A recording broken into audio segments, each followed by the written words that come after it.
I think my screen is visible. Okay. So basically, let's start with a basic overview of OSGI. We have seen working with this technology OSGI again and again in our industry most of the times, and but we have never emphasized or understood that it is more than a bundle. That's it. We understand that it is a console where we have all the bundles located. We know how to start the bundle, how to stop the bundle, but we actually don't emphasize on understanding what exactly and why this come into the picture. So OSGI is nothing but a fundamental layer of an AEM stack. It is used to control the composite bundles of AEM and the configuration. When I say configuration, that's a means spot for which the OSGI has been developed most of the times when we say we are working with OSGI. So basically, OSGI is the one that allows us to create small, reusable, and collaborative components, right? So that because in the earlier times, see what happens is that when we used to have the J2EE in the earlier times, whenever we used to have a method, for example, there is a method that says maybe create item, right? And then later they want to change the particular method with create item and create an update item, right? But at that point, what happens is because the application are so highly coupled, so it becomes very long schedules for even releasing a single change. A simple change can take like months to get it released. Why? Because there can be an interface that is using that method, right? There can be other classes that are implementing that particular method.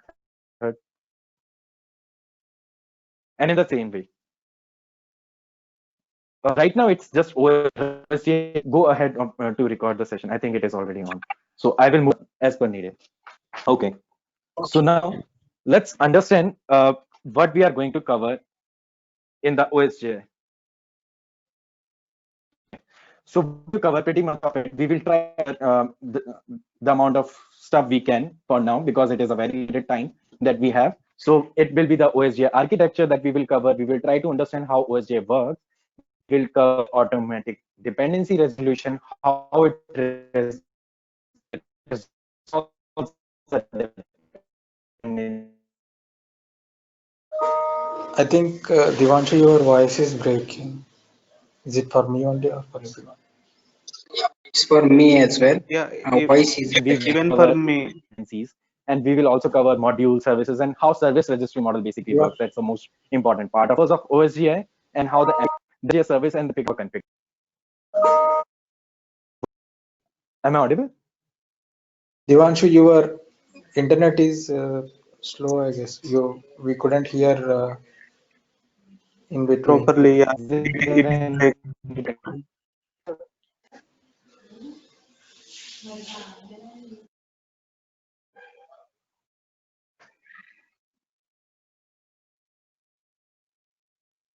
okay, just give me a second, please.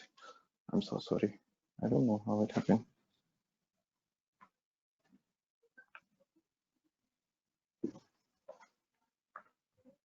I think it is now a little bit okay.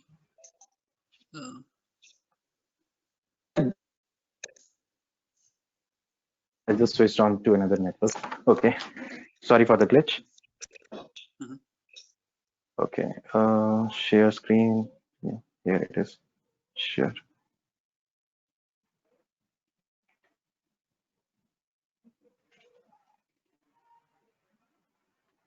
Yeah, so this is pretty much what we can look to get covered in today's session.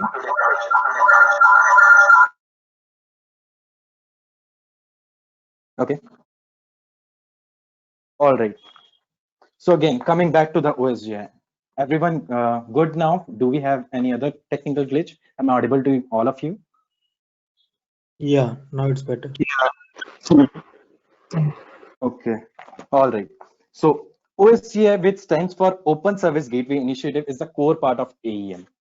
Okay, so OSGI bundles are managed in such a way that they can be stopped, started, and managed individually, and interdependencies between these modules are automatically handled.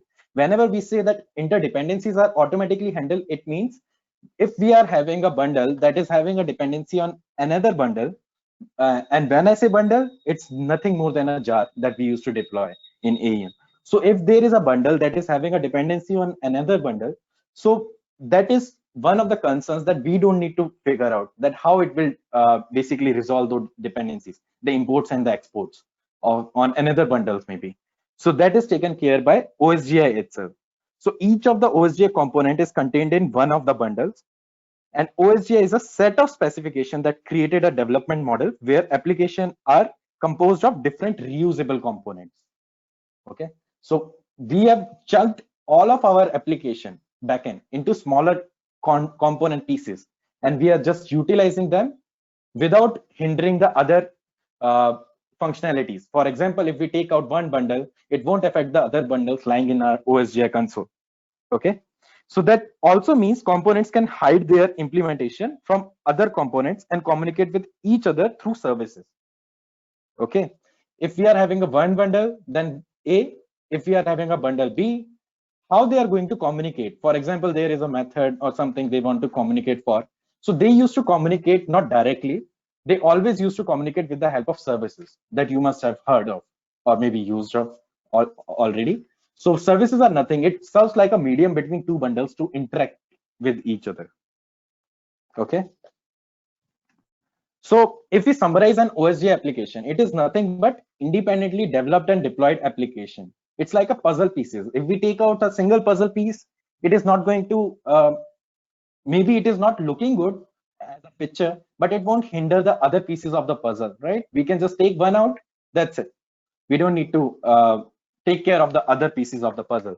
It will still look good, or maybe it still works out, right? And when we talk about the services behind it, services are something that will appear or disappear at any time, right? If we are having a mapping of a service in one of the bundle, and it is using that particular service of bundle B, so if bundle B is reactivated, so the service of bundle A will also get disappeared. Basically, that becomes component will become deactivated wherever we are having the references of that service. So to summarize, an OSGI application is a collection of bundles that interact using service interface, right? That's how we used to interact with all the bundles. So bundles can be independently developed or deployed. Their association service may appear or disappear anytime, as you can see in the current slide. They can appear or disappear anytime, right? So now let's talk about the advantages. This was a brief overview that I wanted to give just to have everybody introduced to OSGI. So the advantages of OSGI is adding an OSGI service platform to a network device enables you to manage lifecycle of the software components from anywhere in the network. If you're sitting somewhere else and you want to stop one of the bundle, or you need to restart the bundle, or you want to, deactivate, activate, do whatever, you can just go to the Felix console and do it. So, and adding an OSGI service platform to a network device enables you to manage lifecycle of the software component from anywhere in the network. It simplifies the process of development and maintenance of large number of configurations, right? So if we are having a larger set of components in our application, so we can manually take care of each of them by using the OSGI framework itself. It's just a Felix console where we just locate our component and we can stop it, restart it. I'm talking about component here, not bundle. Bundle is a collection of components. Just take care of this part in mind. So bundle is nothing but a container that is containing various components. And what are components? Components are nothing. The model, services, schedulers, all of these things are components. They are the actual logic lies. So multiple Java components can run efficiently in a single JVM. How it possible that multiple components can run? This is just due to this technology, that is OSGI. Even if we are having two similar classes, for example, if we are using Guava 4.1 or maybe 4.2, it's just a vague example. I don't know the actual version. So if we are having a Guava 4.1 and Guava 4.2, both can reside in the same JVM, even when they are the similar dependencies, because their versions are different, right? So that's how it, because it takes care of each of the dependencies or a component as a singular dependencies, which interacts with each other with their version IDs also. Because if we are having a pre-installed bundle of another version, we can still install another bundle of some other version, but not the same one, obviously. Then a few more advantages would be it can provide us remote component management, secure execution environment, and cooperation of components. Again and again, same words you will hear, that bundles are going to cooperate with each other, work together, and do something. Okay. So this may explain you a better detail graphically. Okay. So now we are trying to move towards the OSGI architecture of the OSGI framework. Okay. So OSGI architecture is a layered model that can be depicted in the current slide. Bundles are OSGI components developed by developers. Who develops bundles are developers, are the ones who develops this bundle. That's the core. If you see, the most of the part of this particular slide is covered with bundle in gray. So that is the most important part. Then on top of bundles, other things lies, right? The service layer connects bundles in a dynamic way of offering publish, find, bind model for plain old Java objects. Okay. So the service layer that we are having in the OSGI architecture is nothing but one that helps to collaborate all the components with each other using find, publish, find, and bind. What it means? Publish means we are registering a service when we are installing a bundle. Find means when another bundle or maybe a service, whenever you make a dependency injection using @reference, at that time it is trying to find that particular service in your OSGI container or service registry container. We used to call it specifically, but because we have not touched that topic, so we can call it like OSGI framework. It tries to find it. Then bind means it tries to bind that with our class, that particular dependency, right? And there is a lifecycle which has an API to start, stop, update, and uninstall bundles. As we all know, the lifecycle is nothing but an API that is provided by OSGI to start, stop, install, deactivate, activate, update, all these things, right? Then models are the layer that find how to import or export the code. Modules, if we are having a single module, then there is another module. These are the set of some specifications that provide us the knowledge of how the component is imported, not the component, how the dependencies are going to imported or exported automatically. We never resolve them. So this is done at modules level layer. So wrapped along all of this, the security layer handles the security aspects of all of this OSGI. That if we are having a bundle, for example, your web application is running in production and I am the hacker, I goes over there, I tries to install a bundle. I can install it, but I can't activate it in the time if I am not going to put it in whitelisting zone, or maybe if I am not providing it the what we call it, all the necessary service user or whatever it needs to utilize the resources inside that particular OSGI factory. Okay, so when working with OSGI, the bundles are the real meat. These are the components made by developers. Bundles are the Java's existing way of packaging classes and resources together. That is known as the jar file. Everybody knows that. Maybe all of you, maybe that how we used to have all our Java classes bundled together in the form of jar file. That's the oldest concept that we have till now. An OSGI bundle is just a jar file with added metadata to the manifest file. So there lies a manifest file that is lying inside meta-inf/meta manifest.mf file. You must have seen whenever you have tried, if you have tried to unzip that particular jar, you must have seen a meta-inf folder. Inside that particular meta-inf folder, you must have seen manifest.mf file. That is nothing but the one that contains some meta information, because when the bundle is going to get deployed in the EM environment, so maybe the OSGI require some of the attributes to understand what this bundle is, right? What it implements or what it exports, what are the services it is having. Everything lies in OSGI metadata. That is manifest.mf file. So let's take a closer look at meta information. So this is the whole meta information that is contained in that particular one file. One is the bundle name. Bundle name is always a unique entity that will determine the unique entity of your bundle. Because in the whole environment, wherever you want to utilize your bundle, maybe you must have used bundle context also. There you mention your symbolic name of the bundle, or maybe while registering your bundle with the service user, at that time also you utilize the symbolic name of your bundle. Then the version it contains, version is self-explanatory, I don't need to make you understand that. Then there is other meta information which include list of service imported or exported by a particular bundle, that what services it is importing, as I already said, and what services it is exporting. This all lies inside that particular block. Then there are some optional information like minimum Java version, copyright statements, etc. and all that. Okay.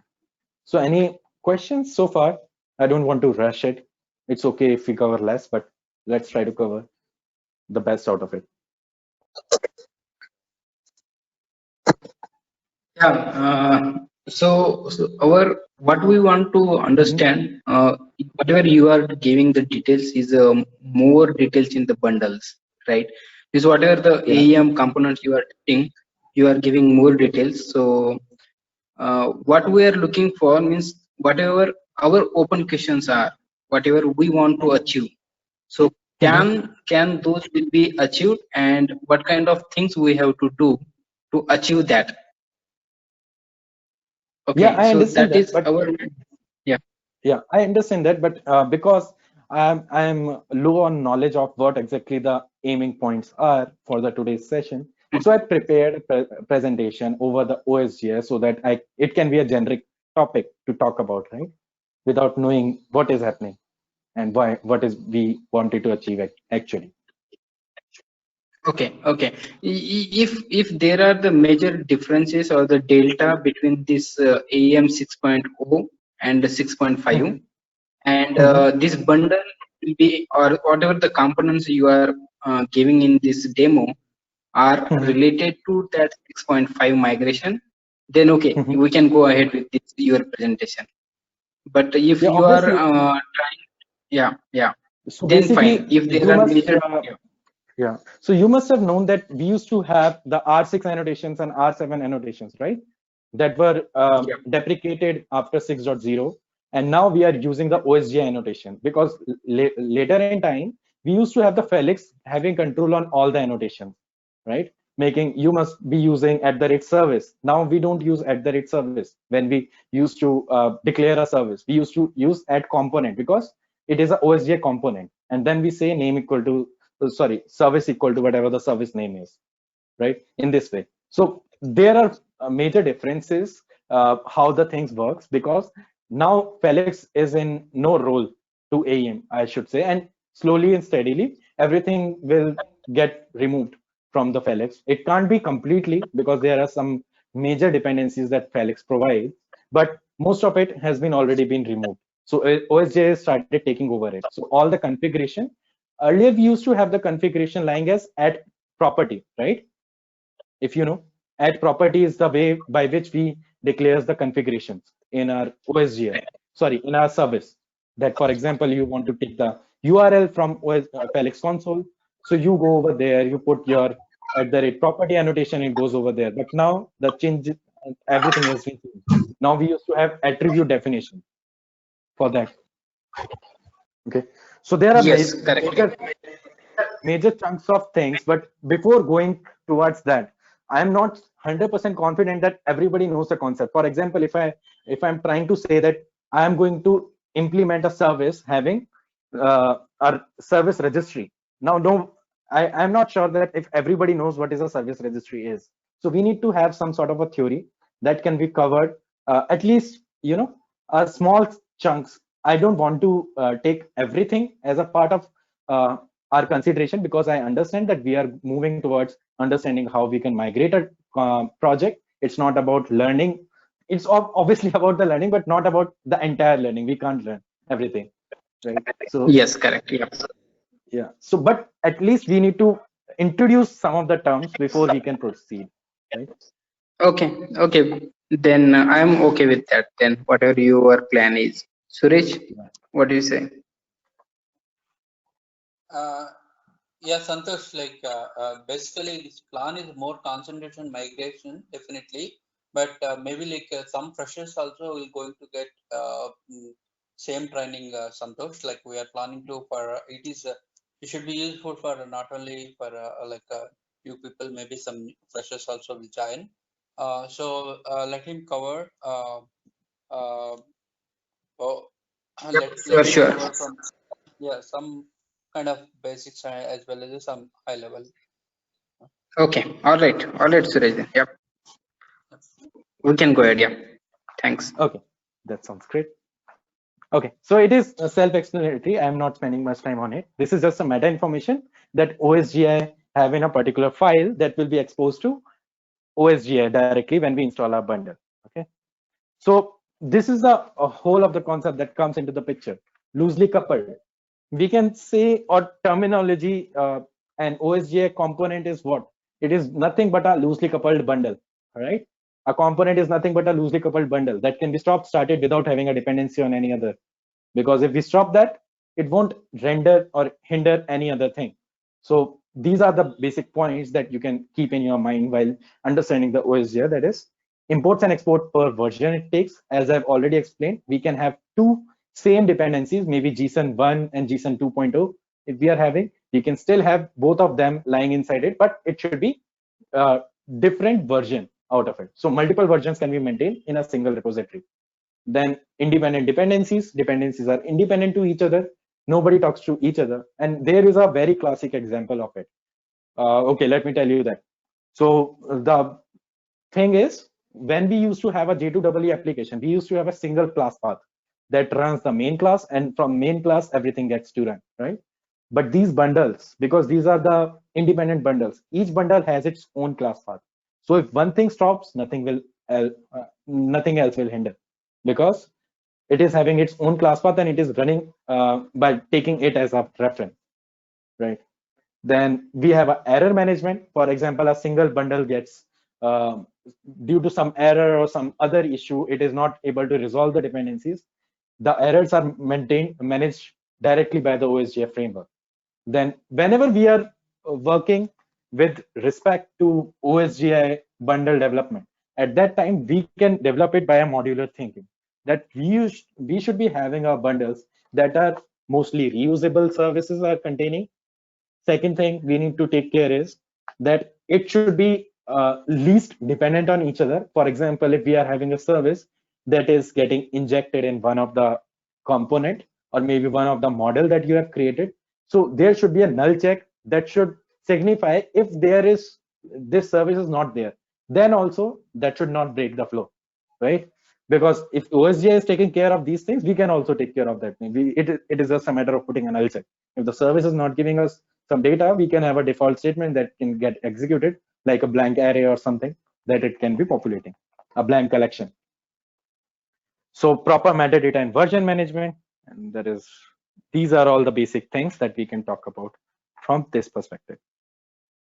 Okay, so this comes the main thing, that is dependency management resolution.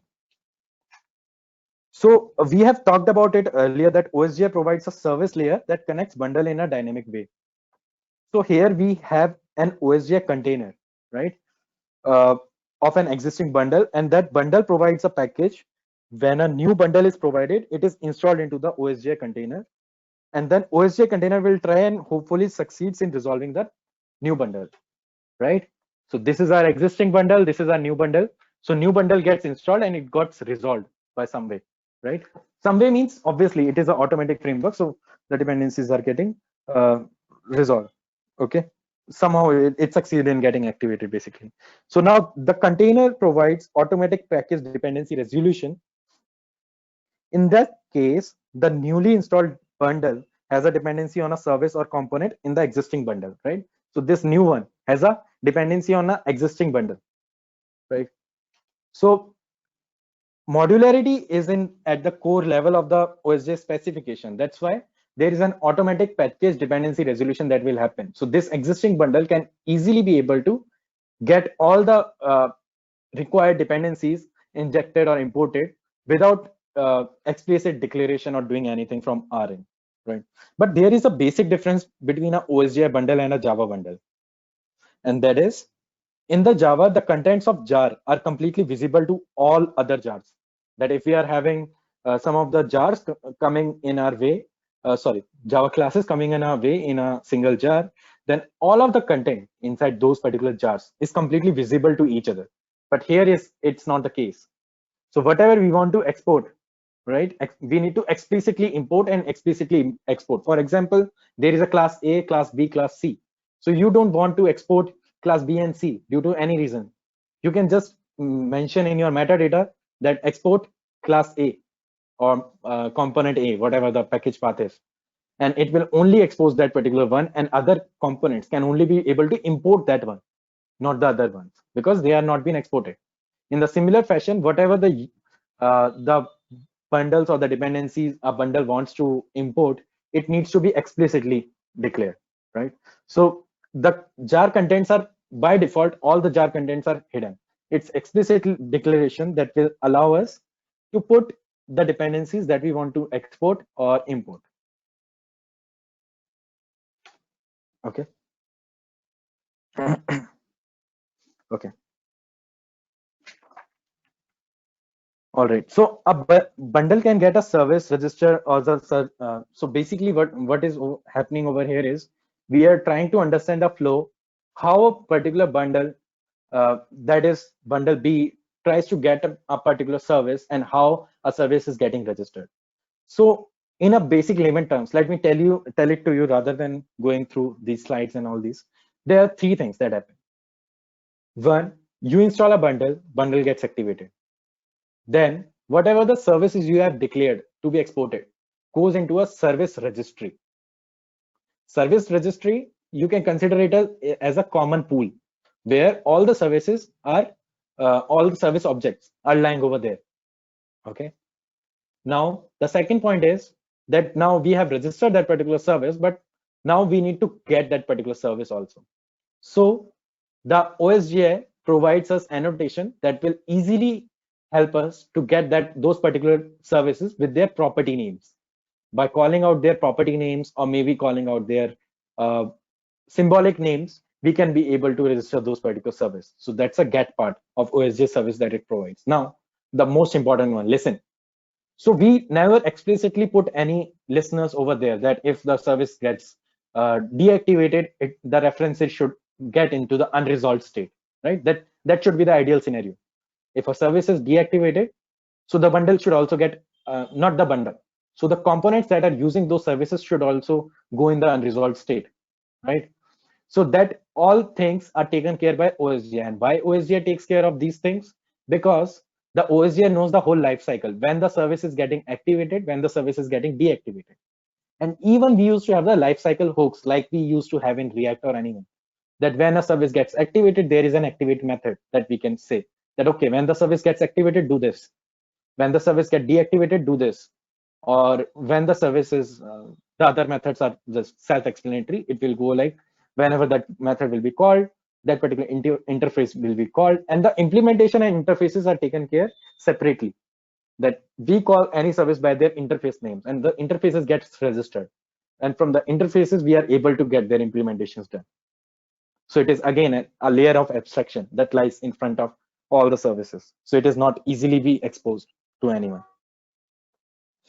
And this particular part of service registry is known as whiteboard registry pattern. That is the concept name to what I just explained, that how a service is registered, get, and listen. That all things lies under whiteboard registry pattern concept. So that takes care of the whole service lifecycle, how it initiates, how it goes down, means or error handling and dependency resolution, references, all of that part lies inside that one. Okay, I cut it short. Okay, but anyway, okay.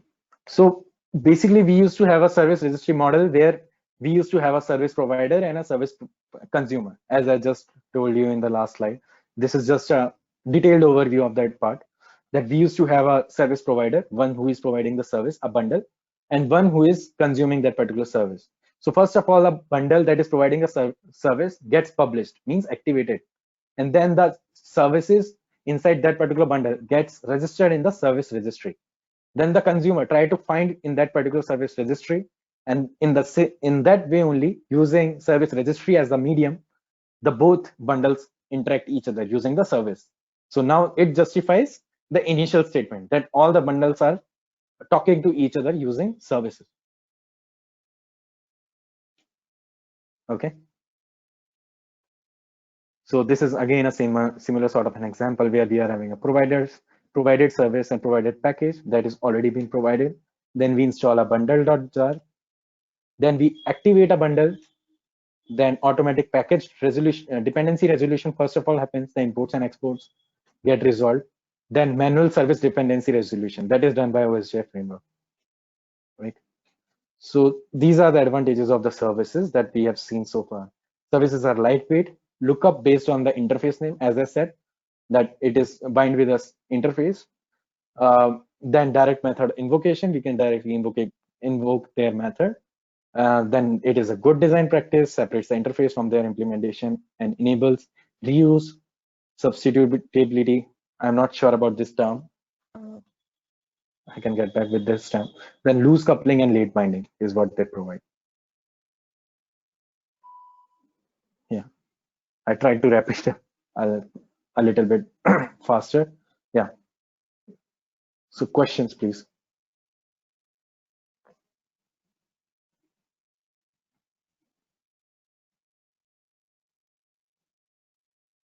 So, okay. So with this 6.5, so now what are the differences between this OSGI and what is currently in 6.5?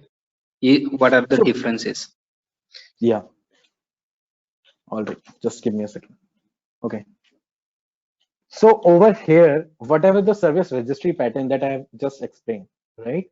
This whole stuff has been working since 6.0 to 6.5. It's just the same. Only thing is, when I talked about the dependency resolution, right? That we used to have the dependencies, sorry, not the dependencies, the services resolution, that we want to utilize a particular service in our component, right?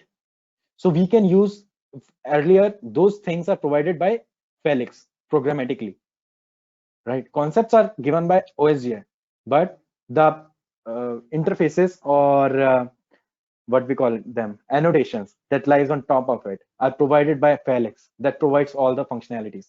But now all of these functionalities are directly provided by the OSGI annotation. Like for example, if we used to declare a particular service, right? We used to have @reference, @component annotation, where we put service equal to abc.class, right? In this way, we can register a service. And then if we want to call a service, we can use @OSGI service annotation to call a particular service in a particular component to inject it. But these are the things that you will get to know once we go for the demo part of it, that we will see it live, that how a particular service is declared, how a particular service is called, how the life cycles are taken care over there. Okay. So currently, so our all the services, schedulers, and everything we are bundling in one jar. So Right. if can we divide it into the multiple jars, and can we separately start, stop, and restart kind of things, Obviously, and make it yeah. as just like services instead of Right. Obviously, okay. we can. Means if you are having, for example, a dependency on Uber jar, right? Uber jar you used to have. So whenever you install it, so there are multiple dependencies that are already there. So maybe the better example would be the resource resolver. You always use resource resolvers, right? In your project. What a resource resolver is, it is just another service that has been provided by some bundle of Adobe, right? But we are able to use it just using @reference, right? That's what you use when you inject a resource resolver over there. right? Okay. So it is Yeah. another bundle, but we are able to inject that particular service in our bundle. Okay. So, okay. And another thing is, suppose I have the UI components and the backend services, right? So without stopping my AEM server, can I just stop one service which is related to UI and replace Yeah. that with the latest version? Is that possible? Yeah, obviously you can. As I said, you can just keep means of if you are having a project that is having a symbolic name saying com.abc, right? 1.0. You can create another bundle saying com.abc 1.1, and both will live inside there as a container. You can stop one container and start other. Okay. So, Devanshu, apart from this service layer annotation changes, like the service and at the rate reference and at the rate property. So, what and Yeah. all are changed with 6.5? Is there any Okay. change Yeah. in So there, repository as well as like sure. So earlier in till 6.0, if I'm not wrong, you must be using the administrative login, right? Session. yeah. Because right now you don't create a service user. You just use a login, administrative login. I think that's the name of the method, right? That you call when utilizing the services, right? In the services, whenever you need a resource resolver object, right? You just use the admin session. But now it has been deprecated. And from now, what you used to do, for example, you need to take a resource of /content/abc, right? In your repository. If there is a node that says /content/abc, that's it, right? Now you need to get that particular resource. How you can get it in 6.5? In a service. So in a service, first of all, you need to go ahead and create a service user that will be having all the privileges to that particular path by going to user admin. You need to provide all the privileges. Once that particular user has all the privileges, then you need to register that particular user in OSGI user amendment service. That's a service where you go ahead and say, okay, this particular bundle will be using this particular user to get all the things from repository, because we can't give a login administrative session to repository to any bundle, right? It is like I am going there and I am putting that particular line of code and I am accessing your resources in your repository, right? It can't be possible. So now that has been deprecated, and you need to create a separate user that will get you all the things from the resource, which is the most basic thing that we use always and always in the service. And using that particular service resolver only, we can be able to grab the data from the repository. Okay, you mean to say the security has been Correct. made Correct. tightened, right? Right. To access the repository. Right. So I'm You can't access it directly. so I'm saying about the any other major changes like the repository versions getting updated or Repository we versions have been updated, but it is like explicit functionalities that are taken care. It is not like it happened or showed any issues for anyone who has migrated from 6.0 to 6.5. These are some of the things that are taken care implicitly. You're getting the point that repository version has been updated, but we are having a content that is lying in JCR content. So it will be self-managed over there. It is nothing that we need to do explicitly. okay, there won't be any manual intervention like to Correct. migrate Correct. data from one repository version to another repository. Correct. Like And so. right. Another thing is the paths are changed. For example, we used to have the client clips lying inside etc. Now all of our client clips lies directly inside the apps with a enable proxy true. That is just another attribute that we need to add to our client clips. Then the workflows are changed. Now we are using the editable templates. The listeners are changed. Now no more xref listeners that we used to provide on our component dialog directly, right? But we used to put our JavaScript over there only on the JCR content node if we need to implement any listener. And then if we want to have the listener, we need to now create a separate JavaScript class that will implement the listener functionalities for you. Okay. Okay. So how, like from the, so this is all you say about the service side, right? Like Yeah. on the OSGI framework, like at least on the annotations, they have made some Right. changes, and on the security All the side, they have. annotations need to be changed. All the configurations needs to be changed. These are the two things that you need to change. Apart from this, it's the regular methods that you use from AEM. Maybe some methods must be deprecated, but it's not like they are completely gone, right? Okay. Okay, this is on the service side, right? So on the UI Right. side, if you want to migrate from classic UI to touch UI, and we are having code written in EXTJS, and some of we extensively wrote some JSP pages. Okay. So there is a tight coupling with some JavaScript files also. So Right. migrating them to touch UI, how big is the work, and how, what are the changes, and are there any tools that automatically migrate some of the stuff to the uh, touch UI or anything in that? Okay. For that, we need to answer two questions. First is, how long our project is going to be active? Is it a lifelong project that will still go long and we need to make it compatible, or is it just sake of 6.5 that we need to take it till 6.5 and after that we are not looking for any other upgrades? Yeah, that's a business decision, like, but still we are in a plan to move to No, I mean, expansion. right.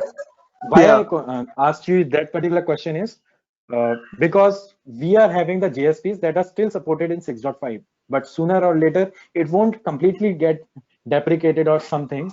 But now the Cycly is in the picture, so it's always a good practice to convert our existing codes to the Cycly. Then, if it comes to the dialogues, also use better, basically create them again rather than using the modernization tools, because when you use modernization tools, it just make it compatible, right? It is just touching that particular point that, okay, now it is compatible. It is not fulfilling all the conditions. It's just making it sure that it is working over 6.5. Yeah. Suresh, you are trying to say something? Sorry, I cut it. Yeah. Okay. On that So what I was. So do we have any options in choosing the UI framework? Like, so Yeah. in classic we have only option of EXJS, right? So in touch UI, do we have any alternates? Now if I talk about my project, even on my project, I'm using Vue, Angular, and React on different components, different libraries altogether. Okay. Yeah. Okay. And Which you SPA are has been working on. introduced. Yeah. SPA is introduced, and experience fragments have been come into the picture, because earlier we used to have header and footers coming using the iParsers, right? Huh. So now that has been converted directly to the experience fragments. Means that's a better practice to create experience fragments for them, and then just put those particular experience fragments in those containers of header and footer, so that it can be directly managed by authors. Then editable templates policies is one of the important major concept, because it has made most of the lives easier. Now there are no parsers, only responsive grids is what we use.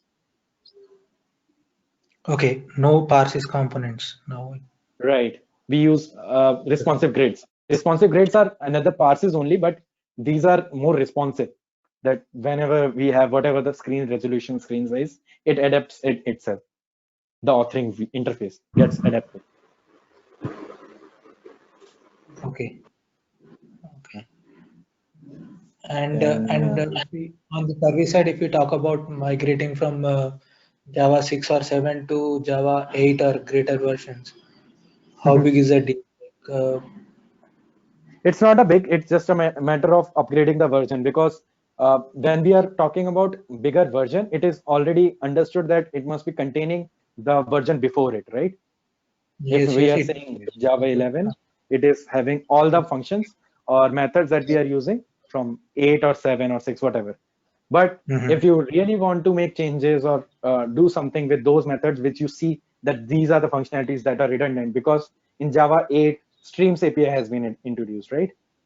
Mhm. That is the most major concept of Java 8, which made the lives easier by using the collections in another way directly, or using. So that's one of the concepts where you can leverage those functionalities wherever you feel like, okay, this is the part that we can still retouch and make some changes to. Go ahead. It's just a matter of choice, but it won't stop anything. That's my answer. Okay. Devanshu, so whatever code which we have with the AES 6.0, so Mhm. to convert this code into 6.5, Mhm. is there any tool available, or how much critical or how much difficult it will be? It's not going to be very difficult, to be very frank, because I have just done one project from. It's not 6.0. It was from 6.2 to 6.5, but it's again a classic UI only.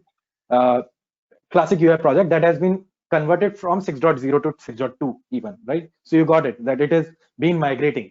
It has not been developed in 6.2. So that particular project also we have covered. It's just a matter of changing the client library paths. Second thing, making sure that we have upgraded all the versions everywhere. It should not be the case that we are using Uberjar in a POM dependency saying 6.5 and we are using 6.2 and we are trying to upload it to 6.5. It will break, right? Similar way, all the dependencies that you are seeing in your POM, you need to check what all are the nearest versions to them that are supported in 6.5. So you just need to upgrade the version. And when we say upgrade the versions, it can deprecate the methods, right? It can't stop your methods from working because it is containing the older methods also, right? So is that a manual work of migration, or is there any Adobe tool which we can use?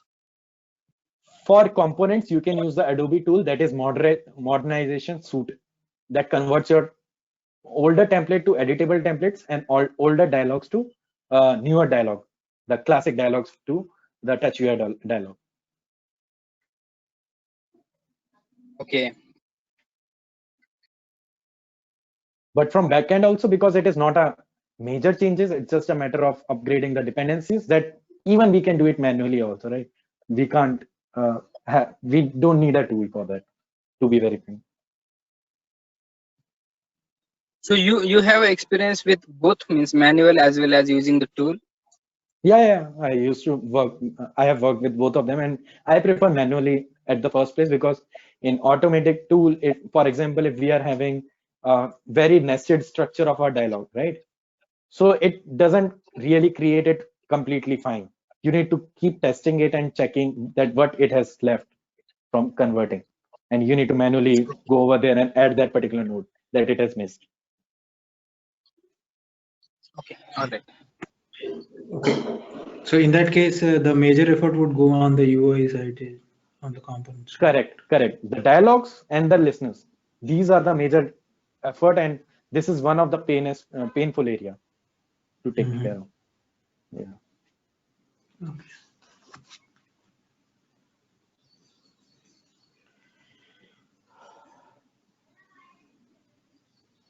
Backend is never a pain because there is nothing to take care of. It is plain Java, nothing more than that. Okay. So another thing is I heard that AES is 6.5 is on cloud.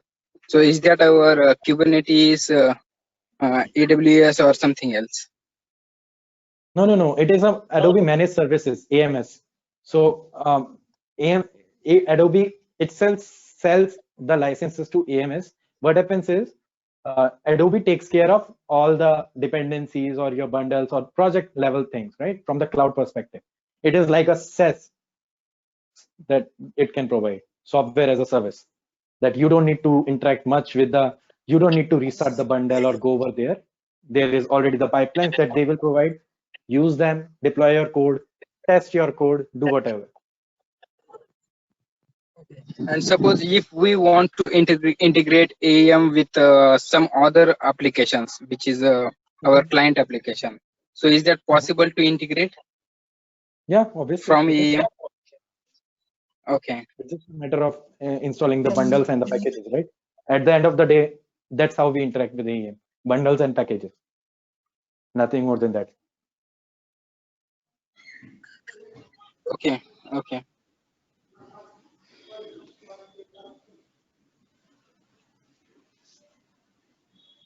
And workflows may be a little bit painful area, but it's not a major one. It's just a matter of shifting the workflows from one folder structure to another folder structure and synchronizing them.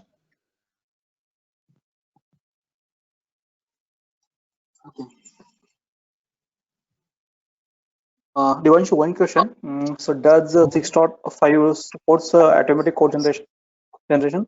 For example, on UI, I place one text box and I put a button and I want to specify some workflow for that action.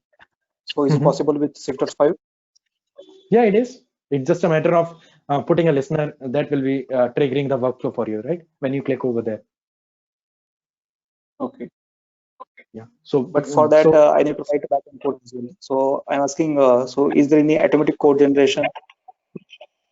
not an automatic code generation. See, basically in AEM, we have three types of classes. One is JCR observables, one is Sling listeners, and there is one more that OSGI provides. I don't remember that name. So these two are already provided ones that that are having major topics and all these things. Like you must have seen that topics are the ones by which we can add any listener or something. So it's just a matter of using the topics that are already linked to those buttons.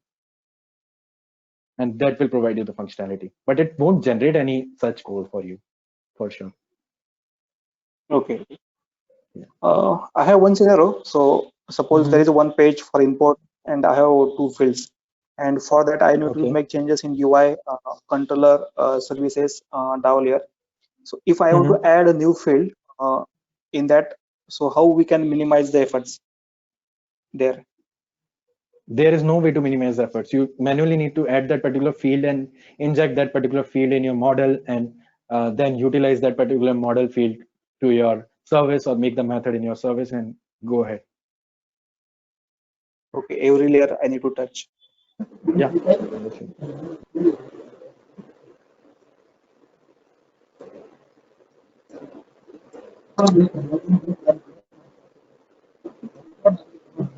So, is there any enhancements in the 6. And the digital assets? Can you please repeat? Sorry, I missed it. Is there any enhancement in the digital asset management in 6.5? Yeah. So there are two concepts that came into the picture now 6.5. One is connected DAM, and how it is useful. In earlier times, what we used to have, that an author DAM is an author DAM, publish DAM is publish DAM, author publish of dev DAM is author publish DAM of dev, then QA author publish DAM is QA author publish DAM, right? Means every single instance is having its own DAM, right? So it becomes difficult to manage when we are having a terabytes of content, right? Because every DAM needs to be containing that particular terabytes of content, right? That doesn't seems like a good picture altogether. So they came up with the approach of connected DAM, where we can have a single DAM on top of all of these instances, where whenever we push an image from one DAM, it goes over there. And whenever we try to put it on another particular instance, for example, you push something from author of dev, right? And it is already been connected by making a post call or anything, just a REST call it makes, and it gets synchronized from that particular one. It takes the asset from there. Then if you want to use that particular asset in even production, you can be able to link it directly. It gets downloaded on that particular DAM, and then you can do it. Second enhancement is Sensei. Sensei is a machine learning program. What it does, till now, we used to tag all our images manually. What Sensei does, it looks at the image, processes it, and automatically assigns tags to it. For example, if the image is of mountains, so it will automatically assign the image of the keywords to it, the tags to it, CQ tags. That will be mountains or maybe greenery or whatever it can, from machine learning perspective. So that is a licensed component, is it, or it comes with? No, it comes with. It's smart tagging feature that comes with it. Smart tagging feature for, okay. Yeah, so smart tagging feature. Then third thing is, I'm missing out on that or not? Yeah, I'm not sure. The workflows, I think there was some amendment in the workflows that has happened. The published workflow, right? Where it converts the image into multiple resolution. So it has been bit enhanced and some more process steps has been added to it. Okay. So, but in our project, I say, we don't strictly follow the author and publisher paradigm. So we maintain our we maintain our data, and we ourselves publish the data by ourselves, and even the asset renditions, right? We do it by ourselves. We have custom tools around generating renditions for the images and all. So Yeah, sounds good. Even I should not prefer using the connected DEM because it is still in progress to get stabilized. It is not so stable. There are still a lot many questions that are still unanswered from the use cases point of view that they already told even in the conferences when I attended those conferences.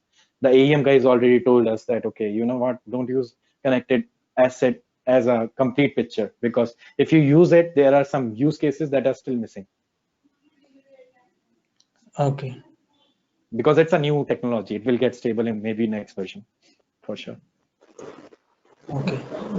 How about on the improvement side on the indexing of this GCR or any improvements on that side? Because most of the times we run into indexing issues in our application. Like not, I can say most of the times, but we have seen a good amount of indexing issues. So is there any enhancements over there, or how the compactions are done in the repository? So now we are having an online compaction mechanism. That is, nobody needs to put the service down or something like that. There is no downtime.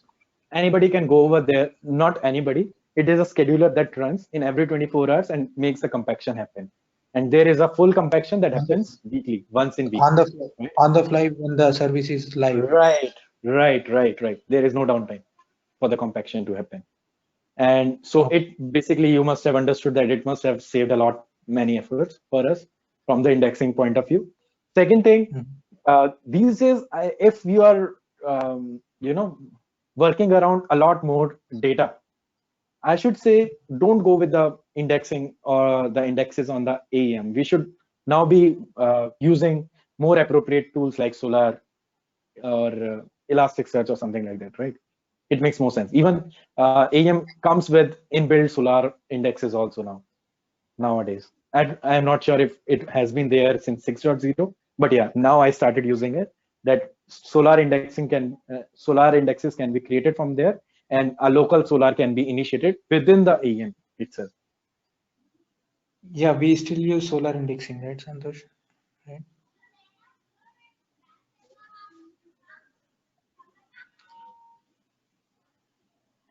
If that's the case, then we don't need to think about it because we just need to create the Solar indexes and it will work well.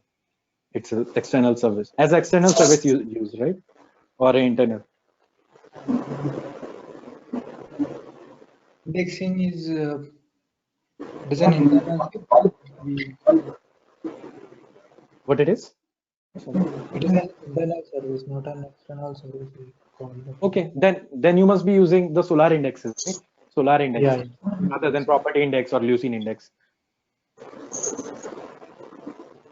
Yeah, Devanshu, in the drag and drop perspective, only images or videos we can do 6.0, right? Is there any improvement from came for 6.5 or any properties we can directly drag and we can put the data directly in properties? Yeah, we can do that. That's where the experience fragments come into the picture. Experience fragment and content fragment is nothing but fragment of content, right? That's how you can understand it, as the name explains. Or experience fragment is nothing but a fragment. For example, you have a header component and a so for example, you have a header component, right? That needs to be there on every page. So you can create it once as an experience fragment, and you can drag and drop this as a fragment, like an image that you can drag and drop on the pages. Okay. Okay. This is with Touch UI. It is. Yeah. Yeah. It's with Touch UI. For example, you are having a hero component, right? You want to author it once. And for example, there is a hero component for internal users. There is a hero component for external user, both. So now what you want to do, that on some pages that are relevant to internal users, on those pages you want internal content. So one way is you go on each page, put that component and author it, right? Or it can be other way around. Create two experience fragments, author them once, and then drag and drop them wherever you want.